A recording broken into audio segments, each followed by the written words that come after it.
Hello friends, welcome to examination hub. तो कैसे हैं आप सभी? मस्त होंगे होंगे यहाँ पे। और जैसा आप सब जानते हैं कि हम कंटिन्यू प्रिपरेशन कर रहे हैं स्पेशल यूपी ट्रिपल एससी पेट एग्ज़ाम 2025 और हमारे बीच में एक बहुत ही बेहतरीन सुनहरा मौका है ये। ओके, और आपको पता है ना, इसमें हिंदी भी आता है। और हिंदी में देखो, हिंदी में जो है आपके 10 जो MCQ आएंगे आपके हिंदी में, वो आएंगे आपके या तो आपसे 2 गद्यांश पूछे जाएंगे जिसमें कि 1 से 5 और 1 से 5 है ना, जिसमें कि 5 क्वेश्चन आपके 2 गद्यांश, या तो 2 गद्यांश एक साथ आएंगे या फिर एक गद्यांश रहेगा एक पद्यांश रहेगा। और 5 क्वेश्चन आपके व्याकरण के आएंगे। तो इस चीज़ को आप ध्यान रखें। 15, ठीक है, 15 नंबर की आपकी हिंदी है। इसलिए हमें यहाँ पे गद्यांश और पद्यांश पढ़ने होंगे। और अगर आपको मेरे साथ में बेहतरीन तैयारी करनी है लास्ट तक, तो आप हमारे चैनल को सब्सक्राइब कर सकते हैं। ठीक है, तो व्याकरण के बेहतरीन जो है इंपॉर्टेंट क्वेश्चन हम करेंगे बिल्कुल 2 मिनट में सॉल्व, ऐसे चुटकियों में सॉल्व करेंगे गद्यांश के क्वेश्चन भी हम। पार्ट यहाँ पे 2 है, इससे पहले मैंने फर्स्ट पार्ट कंप्लीट करा दिया है और बाय शिवानी सिंह मेरे द्वारा ही कंटिन्यू सेशन यहाँ पर आपको कराया जा रहा है। और एक इंपॉर्टेंट पॉइंट से, अगर आपको ये PDF चाहिए, अगर आपको ये PDF चाहिए तो यहाँ पर क्या करेंगे आप सभी, टेलीग्राम, ठीक है, आप सभी टेलीग्राम ज्वाइन करेंगे। और मैं नीचे वीडियो के डिस्क्रिप्शन में टेलीग्राम का लिंक शेयर कर दूंगी। ओके, वहाँ पर आपको ये सारी PDF प्रोवाइड कर दी जाएगी। ओके, क्लियर है? तो यहाँ पर भी आप देख सकते हैं एग्जामिनेशन हब ऐसे करके ये हमारा टेलीग्राम, ठीक है, लिंक नंबर है। चलिए, मैं आपको यहाँ पे जो है शेयर कर दूंगी, तो आप ज्वाइन कर सकते हैं अगर आपको ये PDF चाहिए। तो देखो ध्यान से, यह गद्यांश पढ़ना है और इस गद्यांश में 1 से 5 तक के क्वेश्चन आपको, ठीक है, उनका सही आंसर से गद्यांश पढ़कर ही देना है। अब हम गद्यांश पढ़ते हैं। स्वतंत्रता संग्राम मनुष्य में उत्तम और स्पृहणीय विशेषताएं पैदा करता है और भारतीय स्वतंत्रता संग्राम भी इसका अपवाद नहीं है। महात्मा गांधी के नेतृत्व में यह युद्ध बिना किसी ईर्ष्या, द्वेष तथा खून खराबे के लड़ा गया था। गांधी जी से सत्याग्रह कहते थे। इसके पीछे उनकी शिक्षा, धार्मिक आस्था तथा अन्य उपलब्धियों का उतना हाथ नहीं था जितना उनके सदाचरण और व्यवहार का। इस स्वतंत्रता आंदोलन को स्मरण रखने का मुख्य कारण यह है कि यह क्या था, जनतांत्रिक था, अर्थात इसमें देश के हर वर्ग और जाति के लोग सम्मिलित थे, चाहे वे धनी हो या गरीब, नर हो या नारी अथवा विभिन्न संप्रदाय के। इसके साथ ही यह एक धर्म निरपेक्ष और स्वतंत्रता कर्मियों का संघर्षशील राष्ट्रीय आंदोलन था। स्वतंत्र भारत के नागरिक के रूप में हम आज जनतांत्रिकता और धर्मनिरपेक्षता का लाभ उठा रहे हैं। हम सोच नहीं सकते कि इतने बड़े देश में अपना शासन करने के लिए हम अपना प्रतिनिधि नहीं चुन सकते थे या कोई गंदा कानून लागू कर लिया, ओके, कर दिया जाता तो हम उसके विरुद्ध आवाज़ नहीं उठा सकते थे और हम अपनी राय स्वतंत्रतापूर्वक व्यक्त नहीं कर सकते थे। बहुत ही बेहतरीन है और ये स्पेशल है हमारी कंट्री से जुड़ा हुआ। ओके, तो डियर फ्रेंड्स, यहाँ पर आप सभी देखिए, स्वतंत्रता संग्राम मनुष्य में उत्तम और स्पृहणीय विशेषताएं पैदा करते हैं। भारतीय स्वतंत्रता संग्राम भी इसका अपवाद नहीं है। देखो, महात्मा गांधी के नेतृत्व में यह युद्ध बिना किसी ईर्ष्या, द्वेष तथा खून खराबे के लड़ा गया था। आप सब जानते हैं हमें स्वतंत्रता कैसे प्राप्त हुई, हमें स्वतंत्रता कैसे प्राप्त हुई भाई। जो हमारे शहीद, यहाँ पे जो हमारे वीर शहीद हुए हैं, है ना, उसमें जो है भिन्न भिन्न प्रकार के आपके धर्मों के थे वे। जैसे यहाँ पे जैसे यहाँ पे चंद्रशेखर जी है और यहाँ पे आपके बहुत सारे सुभाष चंद्र बोस जी हैं, यहीं पे जो है गांधी जी थे, है ना, और इसी तरह से पंडित जवाहरलाल नेहरू जी, बहुत सारे यहाँ पर थे। तो इन सब का धर्म अलग अलग था, इनमें कोई गरीब था, कोई अमीर था, सब अलग अलग धर्मों, अलग अलग वर्गों के यहाँ पे लोग इसमें शामिल थे। यही चीज़ कही गई है, ठीक है। इस लड़ाई में जब अपने देश को स्वतंत्रता दिलानी थी, तो इस लड़ाई में सभी धर्म के, यानी कि पूरा देश, सभी देश के नागरिक, सभी धर्म के यहाँ पे लोग इकट्ठे थे। सभी धर्मों ने यहाँ पर क्या किया, साथ दिया। और किसके बिना, यहाँ पर लड़ाई के, किसके बिना खून खराबे की यह लड़ाई लड़ी गई, जिसे यहाँ पे गांधी जी सत्याग्रह है, क्या कहते हैं, सत्याग्रह कहते हैं। आपने सुना भी होगा गांधी जी का सत्याग्रह है, तो यही है वे। ओके, इसके पीछे उनकी एजुकेशन, उनका धर्म, आस्था और उनकी उपलब्धि, ठीक है, उनका उतना हाथ नहीं था जितना उनके सदाचरण, उनके व्यवहार का। इस स्वतंत्र आंदोलन को स्मरण रखने का एक मुख्य रीजन यही है कि जनतांत्रिक था, अर्थात इसमें देश के हर वर्ग और जाति के लोग सम्मिलित थे। अब भाई देखो, जब हमें अपने देश को स्वतंत्र कराना था, तो अब इसमें ये तो नहीं कि सिर्फ और सिर्फ एक ही नागरिक जो है आपका होगा, एक ही आदमी, एक ही यहाँ पे होके वो आपका स्वतंत्र करा देगा देश को, ऐसा कुछ नहीं होगा। जब तक एकजुट होके हम साथ में नहीं चलेंगे, नहीं, बताओ क्या तब तक हमारा देश हमें स्वतंत्र हो जाता? नहीं ना। और अगर हम सभी मिलकर एकजुट न खड़े होते तो बताइए क्या आज हम जो हम करना चाहते हैं अपने मन से, क्या हम वो कर पाते? बिल्कुल नहीं। तो आज भी हम गुलाम ही होते, ठीक है, अंग्रेज़ों के, ओके, जैसे पहले थे। अगर हम सभी आवाज़ नहीं उठाते, अपने हक की आवाज़ नहीं उठाते, अपने लिए अगर हम नहीं लड़ते, तो आज भी हम क्या होते? दूसरों के नीचे क्या करते? काम करते, और जैसा वो कहते ऐसा ही करते। क्लियर है? ओके, सो यही है। तो आगे बढ़ते हैं और अब यहाँ से हम सारे क्वेश्चंस करेंगे अपने। ओके, 5 क्वेश्चन है हमारे। उपयुक्त गद्यांश में देखो, जो ये स्पृहणीय शब्द है ना, इसका क्या अर्थ है? इसका अर्थ आपका होता है प्राप्त करने योग्य। कुछ चीज़ हमने प्राप्त की है, जैसे कि हमने अपने भारत को प्राप्त किया है स्वतंत्रता के, ठीक है, हिसाब से। यानी कि पहले क्या थे भाई, अंग्रेज़ों ने हमें अपने ही अकॉर्डिंग चलाया हुआ था। ओके, उस टाइम पे तब तक तो हम भी नहीं थे, लेकिन कहे तो जाएंगे ना। ओके, तो यहाँ पे हमने जो है किस तरह से, किस माध्यम से ओके स्वतंत्रता प्राप्त की, तो प्राप्त करने योग्य। तो यहाँ पर स्पृहणीय शब्द का अर्थ होगा जो प्राप्त करने योग्य है। कौन है? जो प्राप्त करने योग्य है। सो यहाँ पे फर्स्ट ऑप्शन राइट होगा। और देखो इसमें यही कि भैया अगर कोई हमारे साथ में दुर्व्यवहार करेगा और हमारा सम्मान नहीं करेगा, हमें गाली गलौज देगा या फिर हमसे दुर्व्यवहार कार्य कराएगा, तो उसके लिए हम आवाज़ तो उठाएंगे ही। और जब हमने सबरे मिल के एकजुट होकर ऐसे और आवाज़ उठाई तो तब हमें सफलता भी प्राप्त हुई। और जब हमें सफलता प्राप्त हुई तो आज देखो हम अपने मन से, अपनी मर्जी से हम बिल्कुल स्वतंत्र है, फ्रीडम है, कुछ भी कर सकते हैं। ओके, चलिए सेकंड क्वेश्चन है, उपयुक्त गद्यांश में लेखक ने मुख्य रूप से बताया है कि, तो इस गद्यांश में लेखक ने मुख्य रूप से क्या बताया है? आज़ादी में क्रांतिकारियों की विशेष भूमिका थी। क्या जब हमें अपने देश की आज़ादी मिली, क्या उस समय क्रांतिकारियों की विशेष भूमिका थी? या फिर आज़ादी के संघर्ष में कृषकों का क्या योगदान था? गुलाम देश की दशा कैसी थी? या फिर महात्मा गांधी के नेतृत्व में राष्ट्रीय आंदोलन कैसा था? ओके, तो यहाँ पे कृषकों की बात नहीं हुई है। कृषक आपके जो किसान है, यहाँ पे गुलाम देश की दशा कैसी थी उसकी बात नहीं हुई है। न ही क्रांतिकारियों की विशेष भूमिका की बात हुई। यहाँ पे इन्होंने लड़ाई झगड़े से नहीं इसको जीता था। ओके, जबकि सत्याग्रह किया था वो भी कैसे? अपने व्यवहार से, अपने आचरण से। ओके, किसके साथ में? महात्मा गांधी के नेतृत्व में राष्ट्रीय आंदोलन कैसा था। इसलिए सही यहाँ पे आंसर लेखक के मुख्य रूप से बताया है कि डी ऑप्शन यहाँ पे हमारा क्या होगा? राइट होगा। ओके, क्लियर है?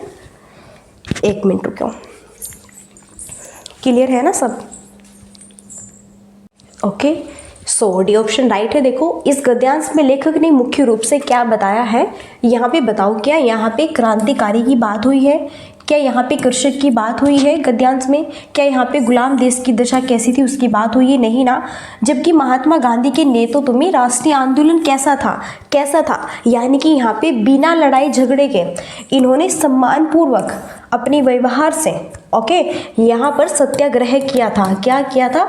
सत्याग्रह किया था, जिसमें कि भिन्न भिन्न प्रकार के, भिन्न भिन्न धर्म के लोग शामिल थे। ओके, वो गरीब है, अमीर है, पुरुष है, स्त्री है, सभी जो है यहाँ पर इस सत्याग्रह में शामिल थे।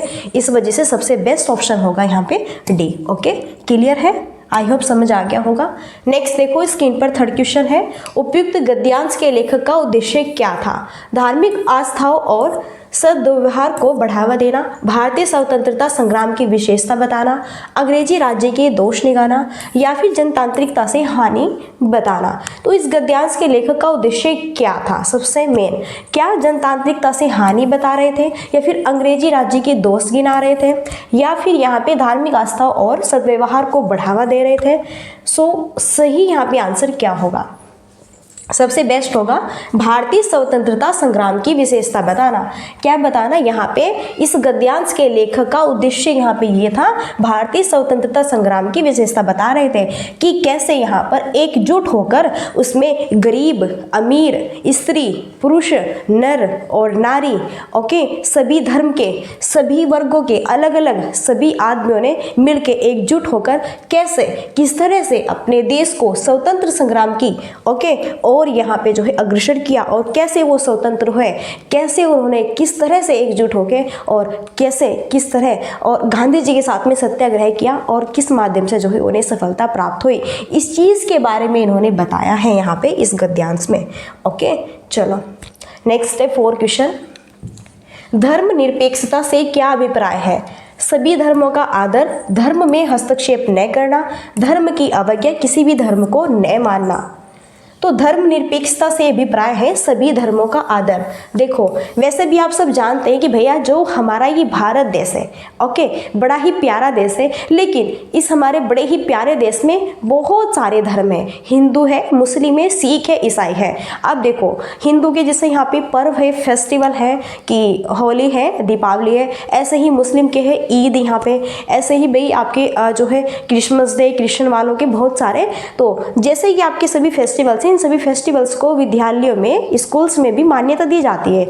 एंड अगर भाई होली या फिर दीपावली की हिंदू के, ठीक है, पर्वों की यहाँ पे हॉलीडे होती है तो ईद की भी हॉलीडे होती है। ऐसे ही क्रिसमस डे है और भी बहुत सारे आपके हैं, ओके, जो कि अलग अलग धर्मों से रिलेटेड आपके यहाँ पर फेस्टिवल्स होते हैं, उत्सव होते हैं, तो उनको भी हॉलीडे, यानी कि उनको भी उतना ही सम्मान दिया जाता है जितना कि दूसरे वाले धर्म को। तो भाई धर्मनिरपेक्षता का मीन्स यही हो कि सभी धर्मों का आदर करो। अब ये नहीं कि यहाँ पे हिंदू है तो हिंदू के ही धर्मों को आप ज़्यादा जो है मान्यता दो, और जैसा यहाँ पे मुस्लिम के हैं जैसा ईद वगैरह है तो आप इस पे जो है बच्चों की छुट्टियां, हॉलीडे वगैरह भी न रखो, है ना। तो ये सारी चीज़ क्या है यहाँ पर आपकी, ये इसके अंतर्गत आएगी कि आप सभी धर्म का पालन नहीं कर रहे हैं एकजुट होके।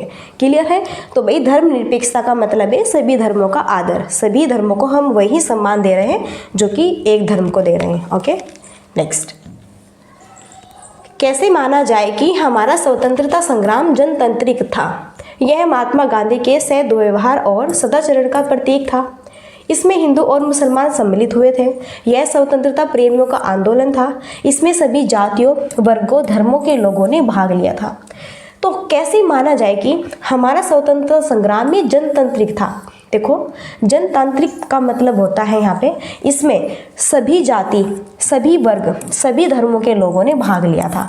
मैंने कहा ना, जैसे इसमें सुभाष चंद्र बोस जी भी थे, पंडित जवाहरलाल नेहरू भी थे, यहाँ पे महात्मा गांधी जी भी थे, यहाँ पे चंद्रशेखर जी भी थे, और भी आपके बहुत सारे हमारे वीर शहीद थे, ओके, जो कि अलग अलग जाति से थे, अलग अलग वर्ग के थे, ओके, अलग अलग धर्म के थे, और उन्होंने एकजुट होकर इसमें भाग लिया और कैसे जो है अपने आप को भी न्यौछावर कर दिया अपने देश को स्वतंत्रता दिलाने में। तो उनके लिए एक क्लैपिंग तो यहाँ पे बनती है। ओके, चलो आगे। सो 5 क्वेश्चन हमारे जो है कंप्लीट हुए गद्यांश से। अब 6 क्वेश्चन ये है हमारा यहाँ पे व्याकरण के। ओके, अभी हम कम ही क्वेश्चन कर रहे हैं, जैसे जैसे एग्जाम्स हमारा काफ़ी, ठीक है, जैसे ये है कि हाँ एग्ज़ाम्स होने वाला है, देन उसके 1 मंथ पहले हम काफ़ी जो है बढ़िया अच्छी से अच्छी महामैराथन क्लास चलाएंगे, जिसमें काफ़ी हमारे MCQ रहेंगे। ठीक है, आज तो थोड़ा तबीयत भी यहाँ पे डाउन है, कोल्ड हो रखा है, इसलिए थोड़ा कम ही क्वेश्चन रखेंगे स्टार्टिंग में। निम्न में से तीक्ष्ण का विलोम शब्द क्या है? तो विलोम हम किसे कहते हैं? देखो विलोम शब्द वह होता है यानी कि विपरीत, उल्टा, है ना, एक शब्द का उल्टा। यहाँ पे जैसे कि यहाँ पे काला है तो इसका उल्टा क्या है भाई? गोरा है, और क्या है? बस यही है, सिंपल। ओके, तो यहाँ पे तीक्ष्ण का विलोम शब्द क्या होगा?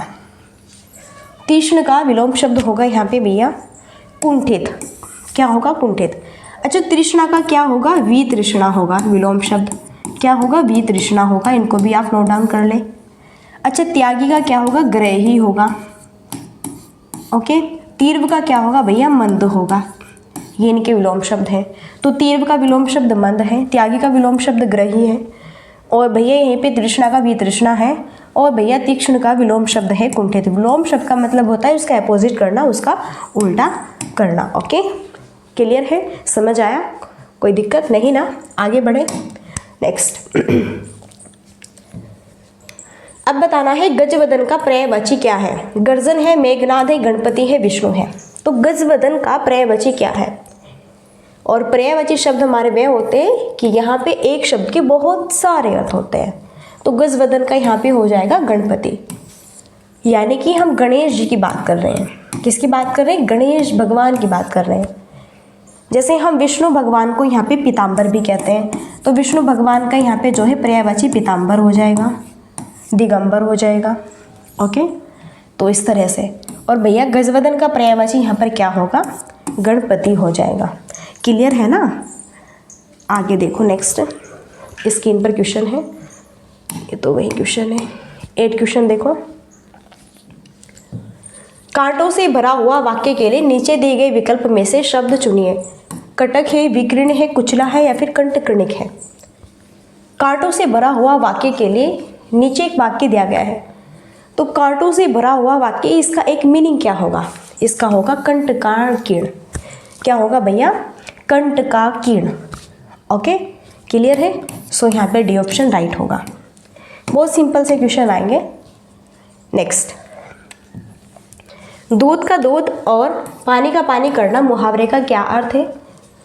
दूध इंस्पेक्टर होना, वाह, मिलजुल कर रहना, पक्षपातपूर्ण निर्णय करना या फिर उचित निर्णय करना। तो दूध का दूध और पानी का पानी होना। मानो कभी ऐसा होता है कि दो समूह में या फिर दो जो है बंदों के साथ में लड़ाई वड़ाई कुछ भी हो रही है, तो उनका भैया किस तरह यहाँ पे निदान करना है? ओके, तो उचित निर्णय लेना। जो एक सही बंदा होगा यहाँ पे बिल्कुल उचित निर्णय लेगा। वो ये नहीं कि उसके पक्ष में है या फिर उसके पक्ष में है। भैया जिसकी भी बात गलत है, जिसकी भी बात सही है, वो बिल्कुल उचित है तो उचित है, यानी कि बिल्कुल करेक्ट निर्णय लेना, किसी का भी पक्षपात नहीं करना। ओके, चलो लास्ट। अब यहाँ पे शुद्ध वर्तनी का चयन करना है। बहिष्कार है, बाहिष्कार है, बहिष्कार है, फिर बहिष्कार है। सो सही आंसर